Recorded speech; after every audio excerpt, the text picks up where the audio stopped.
pulled my script from Eyes Wide Shut. I had a script that was from set, and I was reading it over the weekend, and I saw that it has this. I mean, I've known this for a long time, but I started really thinking about it over the weekend. It's missing a narration. It's missing a third-person narration that was originally in the movie. And that's because the movie was recut and changed after his death. And they will deny it. But as a student of Kubrick, I'm watching the movie and I'm like, well, Kubrick wouldn't do that.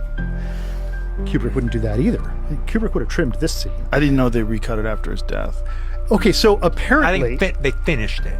Well, that's the party line. That's their version. That's the party line. But I think that they changed the notes, the close-ups, the inserts of the notes. I think those are changed. It's missing a narration.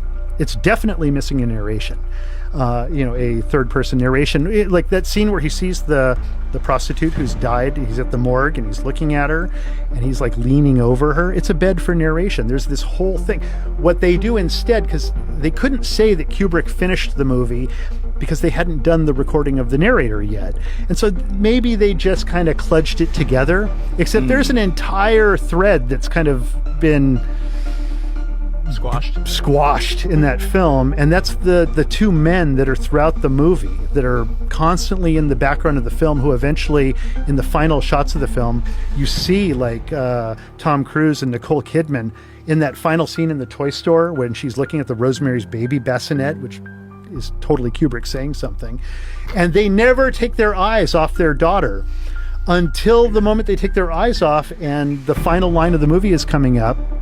You see those two guys walking off with the daughter.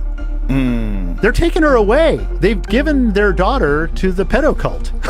That's what's happened at the end of the movie. And there's an incident where when they first screened the movie in England, people who were outside, this is all secondhand, by the way. There were people who were outside of the theater who could hear inside of the theater Kubrick yelling at all the executives and saying, "It's my movie, you can't cut it. You can't fucking cut my film, blah, blah, blah, blah." Big argument going on. Then he dies like 4 days later. Oh,